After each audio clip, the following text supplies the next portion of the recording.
This is Democracy Now!, democracynow.org, The War and Peace Report. I'm Amy Goodman in New York, joined by Democracy Now! Co-host Juan Gonzalez in New Brunswick, New Jersey. Hi, Juan. Hi, Amy, and welcome to all of our listeners and viewers across the country and around the world. Well, a federal jury in Virginia has ordered a group of white supremacists to pay over $26 million in damages for their role in organizing the deadly 2017 Unite the Right rally in Charlottesville. The jury found the organizers guilty of violating a Virginia state conspiracy law, but jurors deadlocked on two federal conspiracy charges, including violating the 1871 Ku Klux Klan Act. In August 2017, several hundred white supremacists marched with tiki torches across the University of Virginia, chanting, "You will not replace us, Jews will not replace us, and white lives matter." The next day, self-described neo-Nazi James Alex Fields slammed his car into a crowd of anti-racist counter-protesters, killing Heather Heyer and injuring dozens of others. On Tuesday, Fields, who's already serving a life sentence, was ordered to pay $12 million in punitive damages.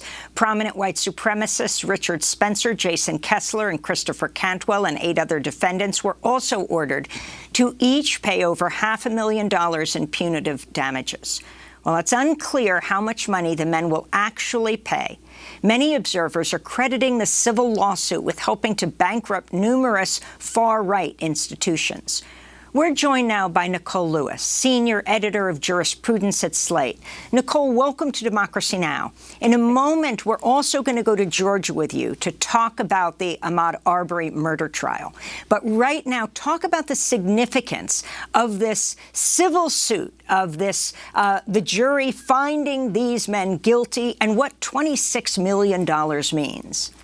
Sure. So the lawyers for the plaintiff said that this judgment, this amount of money, really sends a message to other people who might think that they want to show up and commit violent acts in cities, that they can't get away with it, that there won't be, that they won't get off scot-free, that there will be some repercussions.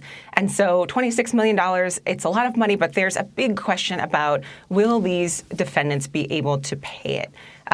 Chris Cantwell, James Fields are already incarcerated, and so they're not earning a ton of money. Many of the other defendants are already destitute from all of the pre-investigation leading into this trial, the fact that they are not able to work, that they're now publicly known as white supremacists and neo-Nazis who are unemployable in a lot of industries and institutions, right? And so I think there is just this big outstanding question of how much money will they actually be able to come up with, and what strategies do they have to be able to extract money from these folks, liens on houses, garnishing wages, things like that.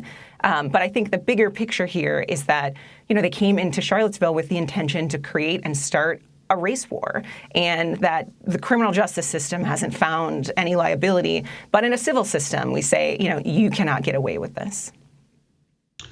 And in terms of the organizations that these men belong to, many of them are either going to declare bankruptcy and then reorganize under other names, or what's your sense of what's happened to the organizations? Yeah, so that's an excellent question. And I think it's the question that we're all, grappling with or dealing with, to say, is bankrupting these organizations, is bankrupting these individuals enough to actually stop the growing threat of the rising threat of white supremacy and Nazism in the United States? We know that there are a number of young men who feel disaffected and displaced, and they're gathering every day in chat rooms to share ideas, to commiserate, to strategize. And so there's a high likelihood that the organizations that exist now become defunct, they turn over whatever assets they might have on hand, and then new organizations are started. And new people come together in chat rooms to plan for this kind of thing. And so I think it's just the open question of, we don't yet know. And I think it's important to point out that this was the strategy used to try to take down the Ku Klux Klan, in the Jim Crow era and through the civil rights movement, right? And so there was some effectiveness there. But again, looking back in time and sort of moving forward, we see that one hateful group, one white supremacist group, just morphed into new factions and new iterations of the same ideology. And so is bankrupting them actually truly enough to stamp out hate? I don't think so. I think there are many people who study hate and extremism who know just how extraordinary the threat is, and that financial damages just simply won't be enough to do that. In October, you co-wrote a piece with Dahlia Lithwick titled Three Trials in America, the conversation playing out in courtrooms in Kenosha, Charlottesville, and Georgia are revealing. What do you find revealing about and the connections between all three of these? Absolutely. So I think, every few years we get a series of cases that that people look to say, will the outcome here finally be an indication that we have made progress in terms of race and racial relations and racial justice?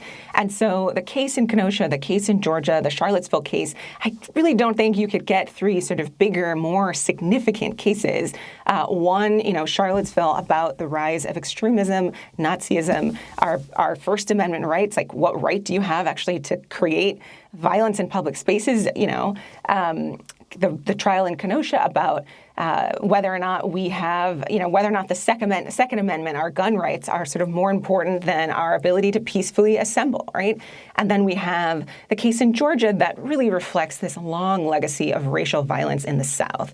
The three defendants are white. Ahmaud Arbery, the young unarmed jogger, was black, right? And so they just encapsulate all these different components, all these different issues happening in our country right now.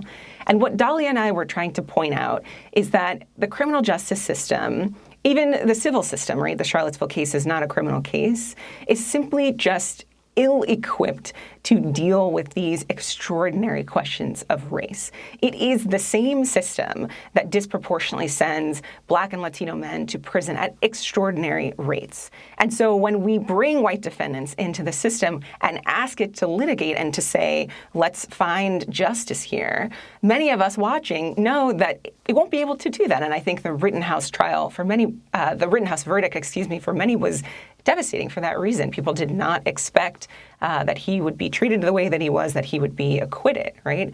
And so there's another component here.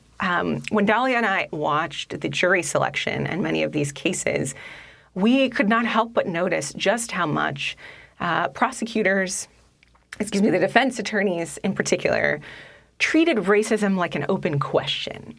And so any juror who believed that racism is real, that Black Lives Matter is not a terrorist organization, that in fact it emerged, in response to state-sanctioned violence against Black people, anyone who believed those things to be true was struck from the jury, that it was read as somehow not being neutral and not being objective, of not having an open mind, when we know that these are settled and established facts.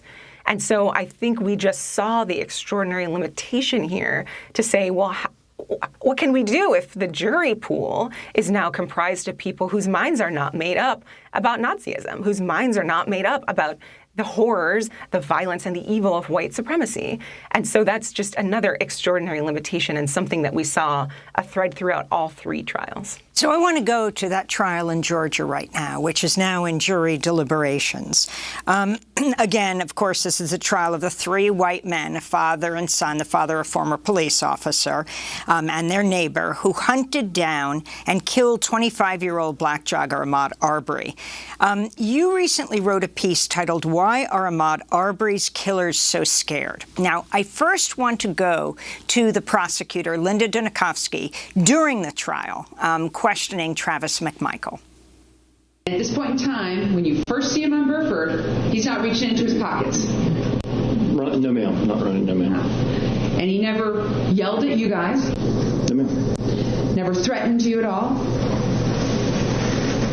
No, ma'am. Never brandished any weapons? Sorry, Your Honor, he's trying to finish his answer.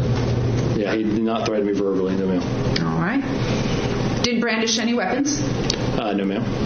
Didn't pull out any guns? No, ma'am. Didn't pull out any knife? No, ma'am. Never reached for anything, did he?